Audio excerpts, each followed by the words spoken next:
e obviamente colocando sempre os europeus em condição de superioridade, certo? Então,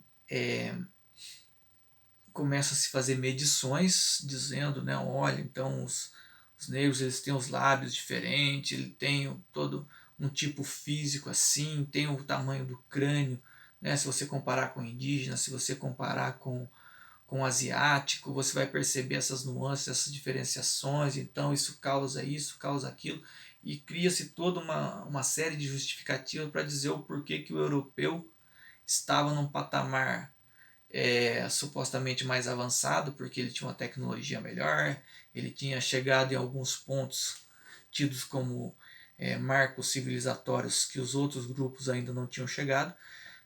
Então isso é utilizado para justificar o porquê que determinados grupos, principalmente os europeus, eram superiores aos outros. E nisso vai se utilizar um termo conhecido hoje como darwinismo social. Charles Darwin ele vai propor a teoria da evolução das espécies, mas ele vai fazer de uma maneira que não se aplica aos grupos humanos, mas algum tempo depois alguém achou que essa classificação que ele coloca a respeito da evolução das espécies poderia se aplicar aos grupos humanos, classificando esses diversos grupos como superiores ou inferiores dependendo do grau de avanço tecnológico, cultural em que eles estavam.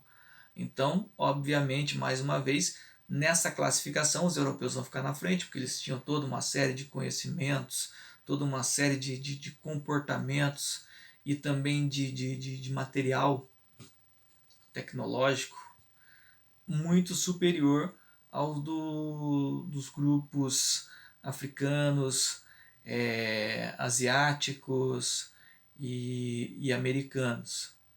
Portanto, os europeus se colocam como a espécie, a raça mais avançada, e os outros grupos étnicos como grupos que ainda não atingiram essa maturação toda, né, esse avanço todo, e que, portanto, de certa forma estariam inferiores, né, seriam inferiores aos europeus.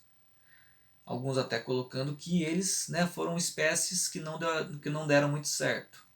Né, foram grupos que, né, partiram mais ou menos na mesma época que os europeus, mas os europeus chegaram lá e os indígenas, alguns não conheciam nem o fogo, no caso dos Gês, aqui no Brasil. Outros conheciam o fogo, mas não sabiam manipular os metais, certo? Nesse ponto de vista, os africanos trazidos para cá, eles eram considerados para a época mão de obra qualificada, porque os índios não conheciam uma enxada, não conheciam uma ferramenta mais elaborada, não, muitos até nem tinham hábitos, né, de agricultura muito elaborados, os africanos já conheciam ferramentas de metal, já conheciam várias coisas que se utilizavam na Europa. Então, quando trouxeram os africanos para cá, eles já estavam mais acostumados ao estilo de trabalho que ia se exigir deles, e muitos até não só dominavam o trabalho com essas ferramentas, mas sabiam até fazer ferramentas, né? Sabiam pegar uma placa de metal e transformar numa enxada, num arado. Portanto, era uma mão de obra muito mais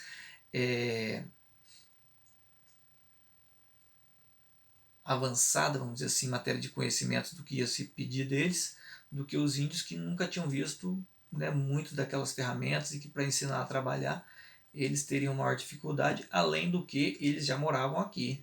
Portanto, era muito mais fácil para um índio se enfiar no meio do mato e desaparecer ali do que para uma pessoa trazida de um outro continente. Os africanos chegaram aqui, eles tiveram dificuldade porque os europeus, de certa forma, já tinham uma noção melhor aqui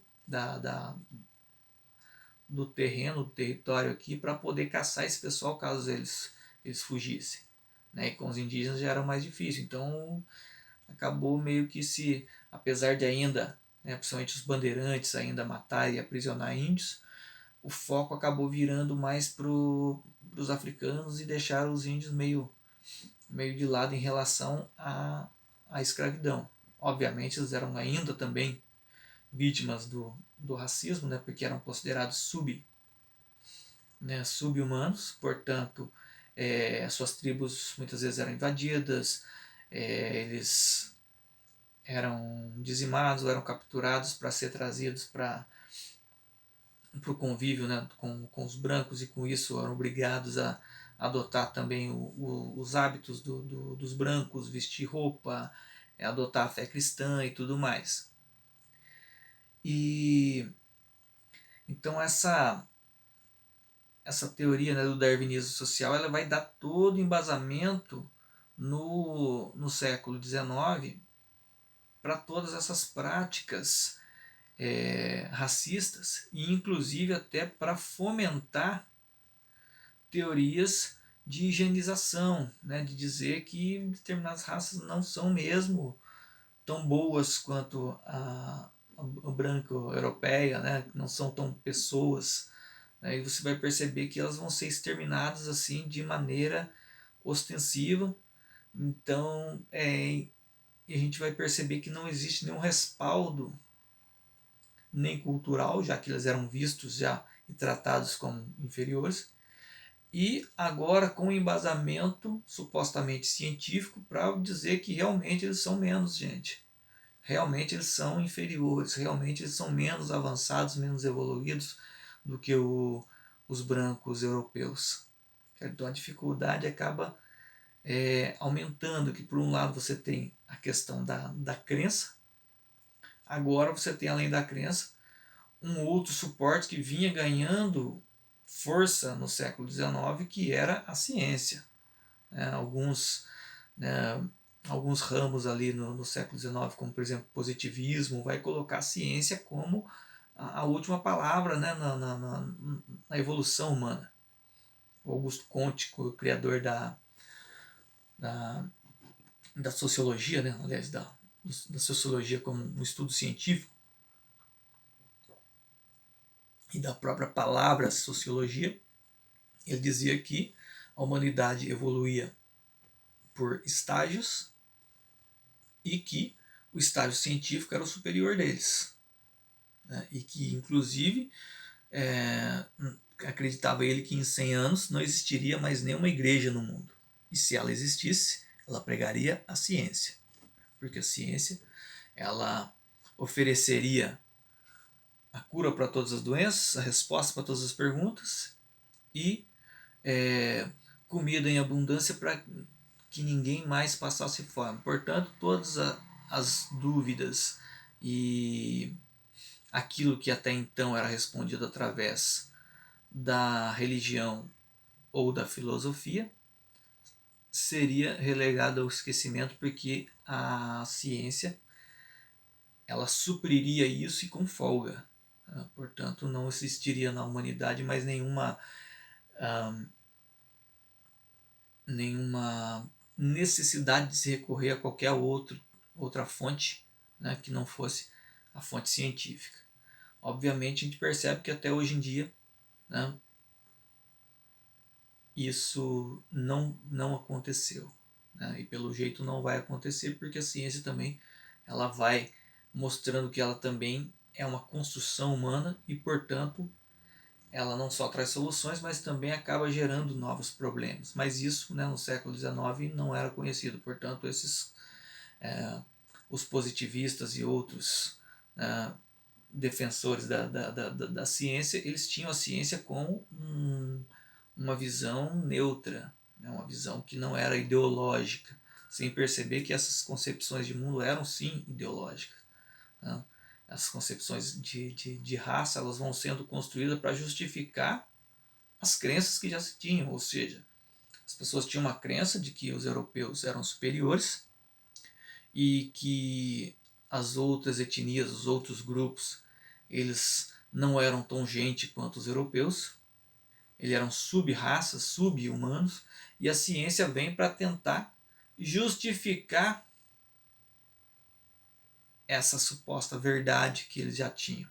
Né? Ou seja, a ciência vem não para analisar os fatos de maneira fria e supostamente imparcial, mas vem para tentar achar uma explicação mais bem embasada para aquilo que já se tinha como verdade, certo? Que era o preconceito, né? Ela até parece meio contraditório, né? A ciência que busca justamente os conceitos, aquilo que se pode demonstrar através da experimentação empírica, mas aqui ela é totalmente construída de maneira a ratificar, a reafirmar aquilo que já se tem como crença. Portanto, né, acaba gerando algumas condições daquilo que vai se criticar no século XX, né, da ciência também como uma ideologia, como um mecanismo do poder para manter as coisas como estão, ou para reafirmar um ponto de vista que já existe, ao invés de simplesmente tentar se abrir para o novo, para os fatos como eles são, né? Mas sim, né, uma tentativa de achar elementos que justifiquem aquilo que já está dado.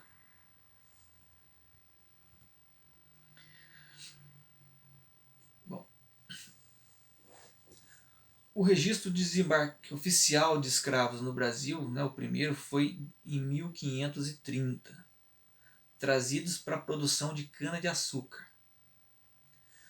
Então, a partir disso, né, começa toda um roteiro no Brasil de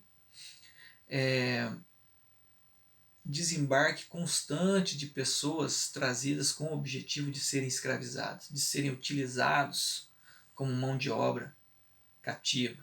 E não só como mão de obra, né? Porque os negros eles praticamente construíram o Brasil nessa época. Toda a riqueza era produzida pelo, pelo escravo. Então, assim, havia uma dificuldade em todo esse período, em todos esses 300 anos que foram, de enxergar alguma outra opção que não fosse a escravidão. Porque de tal maneira foi construída todo um sistema baseado no escravagismo que não havia opção plausível na cabeça dos, dos fazendeiros, né, dos donos de algum tipo de negócio rentável, lucrativo aqui, que não passasse pela ideia da escravização. Mesmo depois que a Inglaterra, que era um forte aliado do país, começou a exigir, né, um posicionamento do Brasil no sentido de não trazer mais escravos, de proibir o comércio, né, o Brasil chegou até a burlar a própria Inglaterra para tentar manter o tráfico por mais tempo, porque não se cogitava a ideia de ter aqui no país um sistema alastrado é, de mão de obra que fosse paga, né? Porque por mais que um escravo custasse caro e que a expectativa de vida não fosse tão grande por causa, né, das condições de trabalho e também dos castigos físicos, você tinha toda uma construção de que ele era necessário, né, e que pagar por mão de obra, né, você teria que se sujeitar a uma série de outras coisas que reduziria o lucro. Então, mais uma vez, entra aquela coisa, né, do intercalamento, né, da sintonia entre o sistema de lucros, né, do capitalismo com a escravidão. Porque se na Inglaterra eles haviam abolido essa ideia e entendido que para o capitalismo, naquele momento, o capitalismo industrial, a mão de obra cativa não era uma coisa boa, a mão de obra assalariada, ela fazia a economia fluir melhor. Aqui no Brasil, que não era nada industrializado, que a mão de obra era toda aplicada na terra, na lavoura, na colheita, que não depende de nada que na época fosse industrializado, né? Abrir mão da mão de obra escrava está totalmente fora de cogitação. Portanto, o Brasil até hoje é lembrado como o último país das Américas, a abolir a escravidão. A gente aboliu só em 1888 e ainda assim com sérias restrições, certo? Então, o auge do tráfico negreiro no Brasil foi entre 1800 e 1850, né, o auge da cultura do café no Brasil. Então, a gente teve, como eu já disse, um pico, né, ali a cultura da cana-de-açúcar, que depois deu uma esfriada, mas assim que se descobriu o ouro, né, remanejou esses escravos para a região de Minas Gerais. E depois, com a descoberta de que aqui poderia se produzir café, também houve, né, toda uma debandada dos escravos do Nordeste para cá, né, os fazendeiros de lá que já não tinham mais o que fazer, vamos dizer assim, com os escravos, porque a cultura da cana-de-açúcar estava meio em baixa, vendiam os escravos para o pessoal aqui, para os fazendeiros do Vale do Paraíba, e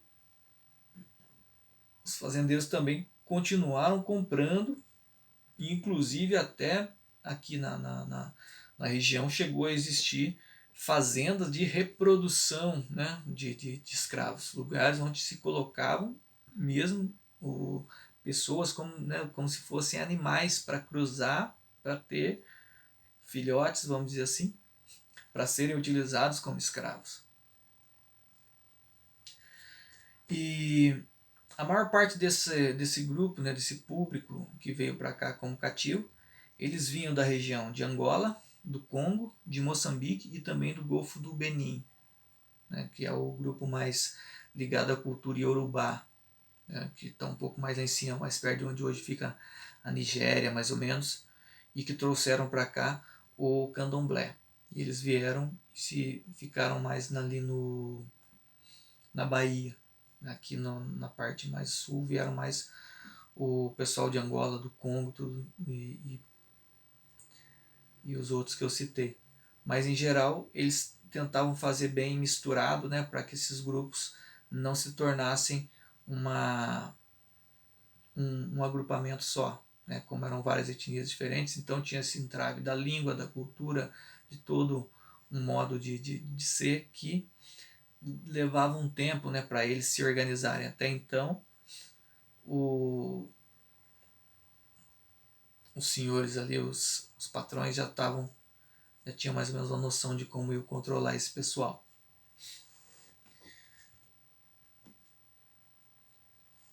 Como eu já disse, a partir do século XIX, então, começa toda uma pressão dos ingleses, né, tentando agilizar, né, a venda de mercadorias que eles produziam lá, aquela coisa do capitalismo já numa outra vibe, né, que era o capitalismo industrial. Eles começam a forçar, né, a redução e até mesmo pedir para que se acabe com o tráfico negreiro, coisa que eles próprios também faziam, mas que a partir de então começaram a ver como algo que não era mais lucrativo, mas no âmbito do capitalismo industrial era prejuízo, né? A mão de obra, como eu já disse, assalariada, ela consome mais e a forma como era feita a produção aqui no Brasil gerava pouco lucro, né? Ninguém comprava porque pouca gente tinha condição de consumir. E nisso aqui no Brasil criaram-se algumas leis restringindo o acesso, né, aos escravos. Em primeiro lugar, a lei Eusébio de Queiroz, né, proibindo o tráfico negreiro, mas muitos até colocavam que era uma lei sim que ninguém respeitava. Alguns até dizem que essa é a origem do termo, né, para inglês ver, ou seja, uma regra que só tinha valor simbólico, né, na prática ninguém respeitava. Ela estava ali só porque os ingleses pediram, mas na prática não tinha vigor nenhum. E depois a gente teve em 1871 a lei do ventre livre, dizendo que todos os filhos de escravo a partir de então não seriam mais escravos, ou seja, eles iriam acabar com a escravidão paulatinamente. Só que isso é um negócio muito difícil, né? Porque não se tinha certidão de nascimento. Então, como você vai dizer que aquela pessoa ali nasceu no ano tal, né, que ele nasceu antes ou que ele nasceu depois da lei do ventre livre. Então era muito complicado, né? Porque geralmente se o patrão não quisesse que, o, que aquela pessoa deixasse aquela criança, né, fosse livre, simplesmente poderia chegar e falar, não, essa criança aqui é escrava porque ela nasceu antes da lei. Então ouviram-se falar, né, que existia, conta-se que existia essa possibilidade, né, que muita gente fazia essa jogada para que não perdesse, né, a nova geração de escravos. E a outra, que também por alguns é vista como avanço, mas por outra também é vista como uma lei que não servia para muita coisa, era a lei do sexagenário, que foi promulgada aí em 1885, ou seja, 3 anos apenas antes da escravidão acabar de vez. Mas ela era mal falada, vamos dizer assim, porque a expectativa de vida de um escravo era de 25 anos. E a lei do sexagenário dizia que o cara, aos 60 anos, né, o escravo que chegasse aos 60 anos, não precisava mais ser escravo. Né? Aos 60 anos ele seria liberto. Só que aí, né, você vai ver que se a expectativa de vida do escravo era de 25 anos, né, era 60, é uma idade mais do que o dobro do que geralmente um escravo conseguia sobreviver. Era muito pouco, porque era uma rotina de trabalho muito pesada, né, porque se queria extrair o máximo de força produtiva que ele tinha, fora os maus tratos, né, más condições de vida, de higiene, de alimentação, porque o escravo ele tinha que ser mantido vivo para poder trabalhar, mas essa condição de como ele está vivo, né, ele não podia nem se colocar, né, provavelmente não se deixaria ele tão bem de vida, tão bem de saúde assim, para que ele não se tornasse também muito forte e a partir daí também pudesse se tornar uma, uma ameaça, né? Então tem que manter o cara vivo, mas não tão bem de saúde a ponto dele se achar que ele está tão saudável a ponto de te enfrentar. Então é toda uma questão, não só, vamos dizer assim, como tem a questão ideológica, também a questão estratégica, né? Vamos manter sempre um controle constante e até mesmo essa coisa do escravo não viver muito acabava ajudando por um lado, porque a pessoa não tinha, né, por um lado tinha gasto, constantemente ia ter que comprar novos escravos, mas também, por outro lado, pelo escravo não viver tanto assim, acabava também mantendo um controle maior sobre ele e a saúde também precária fazia com que essa pessoa ficasse à mercê, né, dos patrões que sempre estavam, logicamente, né, ficavam com a melhor parte de tudo que acontecia ali, né, a melhor parte da colheita, a melhor parte da carne, a melhor parte de tudo. Né? Portanto, estavam em condições, além de que tinha todo um respaldo jurídico. Né? Se o escravo matasse um funcionário branco ou mesmo um patrão ali, ele poderia morrer. Um patrão que matasse um escravo, ele simplesmente estava danificando a mercadoria dele. Então é muito louco você pensar nessa perspectiva, né? De que a pessoa era um objeto. Ela estava ali para ser usada, ela poderia ser usada da maneira que fosse mais agradável para quem fosse o dono dela. Por isso até hoje ainda existem muitos relatos, né, de tortura, de estupro, de abusos em geral, né, de mutilações, de todo tipo de situações vexatórias ali, porque era realmente considerado que aquilo ali era um bem que estava para ser usado. Assim como a pessoa hoje em dia tem, né, um carro, né, ele vai lá e pisa fundo o acelerador, faz o diabo ali, né, mesmo que estrague o carro, e vai, a primeira coisa que ele vai falar, o carro é meu, eu comprei, paguei com meu dinheiro, posso estragar do jeito que eu quiser. né? Se não ferir a lei de trânsito, né? Supostamente ele não está fazendo nada de errado. Da mesma forma que no período da escravidão também era considerado dessa forma. Se o cara comprou e pagou pelo escravo, o escravo passou a ser dele. E outras relações também, né, que até hoje a, a legislação tem dificuldade de abranger, né, tudo aquilo que acontece no âmbito privado. Ou seja, né, até hoje a pedofilia, a violência doméstica, né, o feminicídio, são todos relacionados a questões domésticas, a questões que as pessoas não se atrevem a se intrometer, né, ou estão num âmbito onde não é muito visto pela sociedade, e quando é visto as pessoas não se atrevem muito a se envolver. Então imagina, se hoje, com vários direitos adquiridos, né, é difícil você achar pessoas que se intrometem naquilo que está acontecendo dentro da casa de alguém, né, com aquilo que acontece entre um casal, no que o pai faz com o filho, por exemplo, mesmo que ele que seja uma situação de violência. Imagina num sistema em que juridicamente aquilo ali é posse de quem pagou, né? O escravo não era considerado pessoa, ele era considerado propriedade. Então, se o cara comprou ele aqui e chegou ali na frente e resolveu que vai cortar uma perna, cortar um dedo, ou que vai espancar, ou que vai estuprar aquele escravo, aquela escrava, né, ninguém vai levar a mal. Ninguém vai se intrometer ali, porque o cara comprou e pagou. Né? Se eu vou lá e reclamo, o errado sou eu de estar reclamando, porque é a propriedade dele, a lei está do lado dele, certo? É uma situação muito complicada, né? E pensar nisso com a mentalidade de hoje é bem difícil para a gente, né? Mas quando a gente faz essas relações, essas associações, a gente consegue entender um pouco melhor, porque as situações realmente que, com o nosso olhar atual, parece assim muito absurda, né? Mas que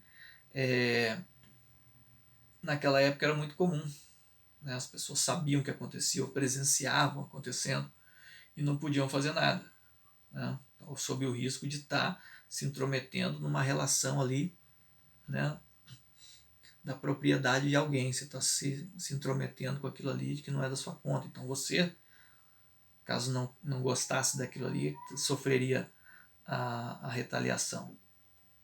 E isso não só no Brasil, né? A proposta desse trabalho é falar sobre o racismo no Brasil e no mundo. Né? Eu estou focando mais no Brasil porque é a nossa experiência, aquilo que é a nossa história, a nossa raiz, né? E por um lado aquilo que formou a gente, formou aquilo que nós somos, e também a nossa herança daquilo que nós temos para modificar. Né? Porque é muito fácil olhar hoje em dia e falar, não, né, tá tudo tranquilo, né, são todos iguais, todo mundo é igual, é cada um por si, vamos lá, vamos buscar, e não tem mais nada que impeça as pessoas de tomarem o lugar que elas querem, né, na sociedade.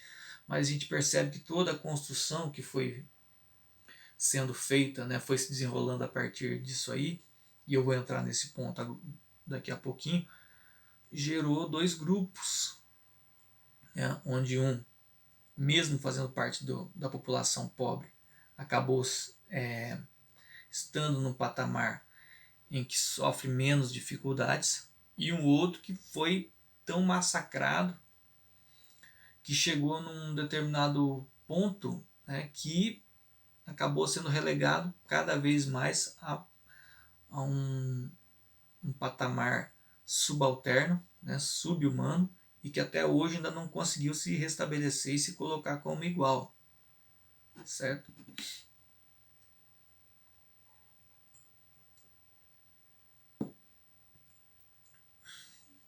Mas em outros lugares do mundo, como eu disse, né, que isso aqui no darwinismo social não foi coisa que foi criada no Brasil, então isso foi utilizado aqui, mas de maneira ampla, né, afetou vários locais, né, do planeta inteiro, portanto, né, muitos passaram a ver também o que eles chamavam, né, de raça amarela, né, que eram os orientais, também como inferiores aos europeus, os africanos, os ameríndios, né, os índios aqui da América do Sul, Central e do Norte, e outros grupos também, né, na Segunda Guerra Mundial a gente vai ver ali também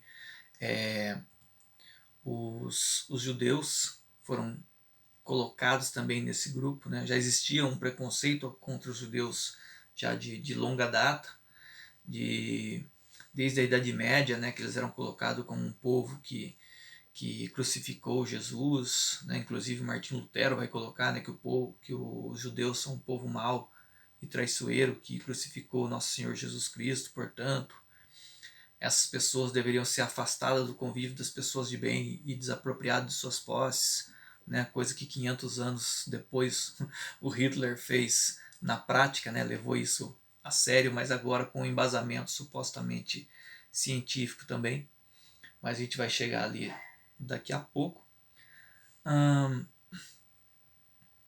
Então mesmo, né, voltando aqui para a experiência do Brasil, mesmo a partir da abolição, né, os tormentos acabaram permanecendo, porque para que fosse feita a abolição, houve um acordo entre os latifundiários e o movimento republicano para que a propriedade rural fosse poupada e a liberdade aos negros fosse concedida sem compensação e sem alternativa de inserção dele no mercado de homens livres. Ou seja, né, eles não poderiam se tornar donos de terra, não poderia ter uma compensação para eles. Inclusive a lei de terras do século XIX dizia que as terras não poderiam ser distribuídas de outra maneira que não fosse a compra. Ou seja, isso só beneficiava quem já tinha dinheiro. O escravo, mesmo liberto, ele não ia ter dinheiro. E não foi dada a ele condições de entrar no mercado assalariado. Porque os patrões, que até então se utilizavam daqueles negros como escravos, não estavam dispostos a pagar para eles aquilo que até então era feito de graça. Portanto, eles preferiam fazer uma campanha, né? O governo mesmo se mobilizou em relação a isso para trazer trabalhadores livres da Europa, né? Principalmente Itália e Alemanha, mas também vieram de outros lugares. Alguns imigrantes também do Japão, inclusive, vieram para trabalhar como mão de obra livre e assalariada. Obviamente, mesmo eles tiveram dificuldade, porque chegaram aqui